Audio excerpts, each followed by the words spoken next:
ముందుగా శ్రీకృష్ణ ప్రార్థన.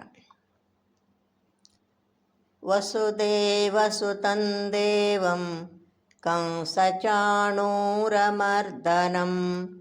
దేవకీ పరమానందం కృష్ణం వందే జగద్గురుం. శ్రీకృష్ణం వందే జగద్గురుం. జై శ్రీకృష్ణ. ఇప్పుడు శ్రీమద్భగవద్గీత పంచమోధ్యాయము కర్మ సన్యాస యోగము నుండి 13వ శ్లోకము నేర్చుకుందాం. Now we will learn Shrimad Bhagavad Gita chapter 5 Karma సన్యాస యోగ 13th శ్లోక. సర్వకర్మాణి మనసా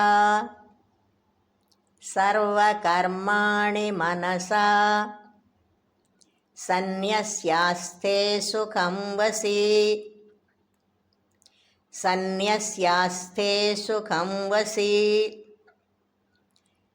నవద్వారే పురే దేహి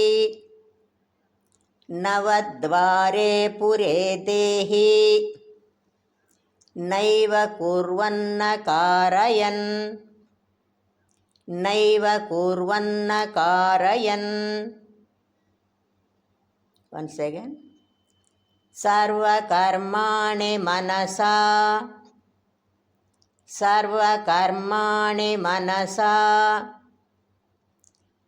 సన్యస్యాస్తే సుఖం వసి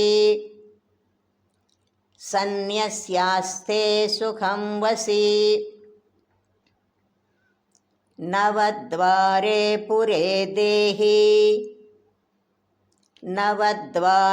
పురే దేహి నైవ కుర్వన్న కారయన్.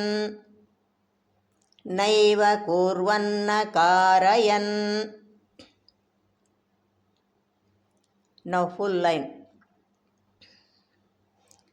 సర్వకర్మాణి మనసా సన్యస్యాస్తే సుఖం వసి సర్వకర్మాణి మనసా సన్యస్యాస్తే సుఖం వసి నవద్వారే పురే దేహి నైవ కుర్వన్న కారయన్. నవద్వారే పురే దేహి నైవ కుర్వన్న కారయన్. నౌ ఫుల్ శ్లోక.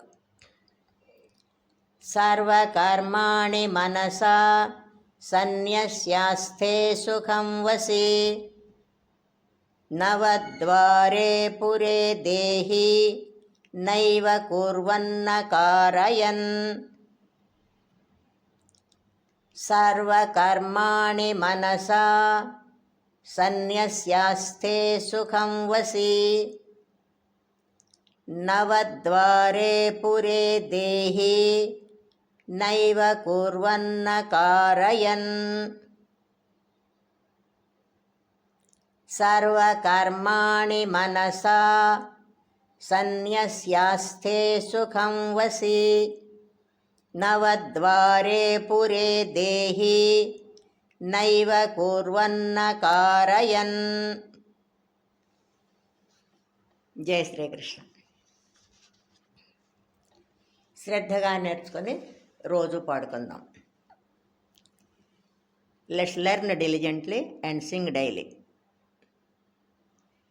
జై శ్రీకృష్ణ.